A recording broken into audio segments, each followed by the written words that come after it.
Na miña casa fais con garbanzos. A ver, facémolo con garbanzos de unha pataquiña e despois os huesos da xoá.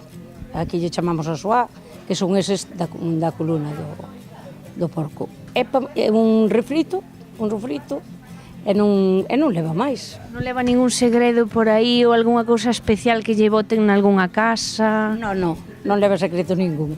E nós, o día que o facemos na casa, como temos os sesos, pois botamos os sesos da cabeza. Que hai uns que lles gusta e outros que non, pero nós sí, nós acostumbramos a botarlles.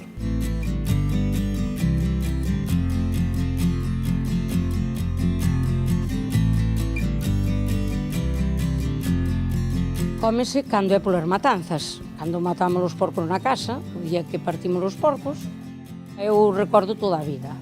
Na casa, cando eu me criei, pois xa se facía o caldo de osos así, desa forma. Que pasa? Que, o sea, hai moitos que o fan con fabas. Eu creo que o típico que é o garbanzo.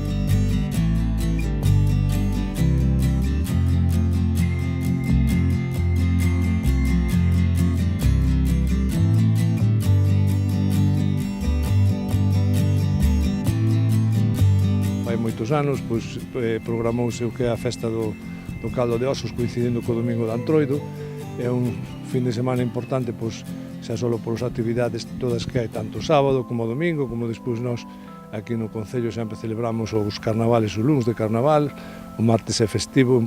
Teníamos que facer algo diferente porque na comarca da Ribeira Sacra o que predominaba era o viño, xa era un pouco, digamos, demasiado, non? Entonces, como era un plato único que só se fai no Concello de Taboada, naqueles momentos un grupo de xente aproximadamente sobre o ano 85, porque despois houve un lapso de varios anos, decidiu exaltar esta festa e nós simplemente desde o Concello na colaboración das asociacións o único que facemos por seguir mantendo esta tradición é exaltala e facelo o máis grande que se poda facer, non?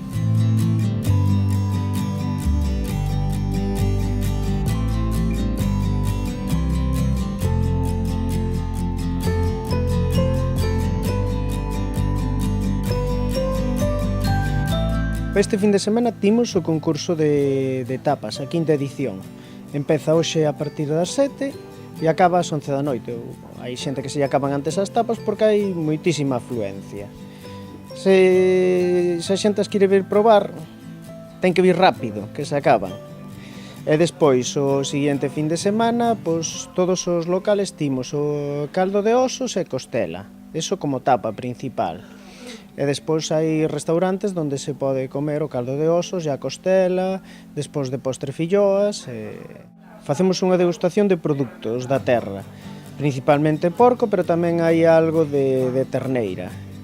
A terneira é un pedazo grande de falda que facemos aí. De porco facemos distintas partes, facemos carne ao caldeiro, facemos panceta, facemos fígado á plancha, que hai xente que lle dá un pouco de recelo e outra xente encántalle.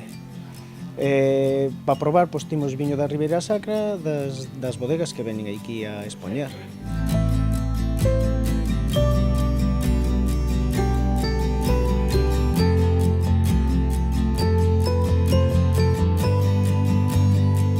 A asociación chamase O Marrao en Xebre e é encargada de realizar o Festival da Mocidade de Taboada, que intentamos leválo un pouco a outros niveles do que é o pobo ou a comunidade, e intentamos facer un festival algo máis grande.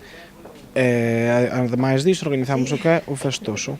O que queremos é transmitir a importancia de conservar unha festa como é o caldo de osos aos máis pequenos, e para iso levamos a cabo a segunda edición do festoso infantil, que empezará ás 4:30, estará organizado por Belaísca, que proporá actividades para os máis pequenos e tirar merenda. O prezo por un rapaz é de 5 euros. Poderá asistir todo o mundo que teña máis de 3 anos.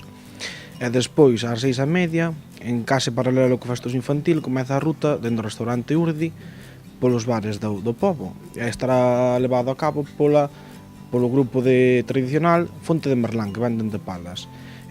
Según remate a festa polos bares, comezará unha cea popular no Centro Cívico do Concello, gratis para todo o mundo que queira vir, porque como vimos que o ano pasado tamén tuvo éxito o tema da cena, este ano volvemos repetir. E despois, a partir das 12, teremos o concerto de Checa on Blonde, e ao rematar o concerto deles, pois virá DJ Moe a amenizarnos a festa ata as tantas da madrugada. O caldo de osos somos o único sitio que fai, así que se o queredes probar, hai que vir aquí.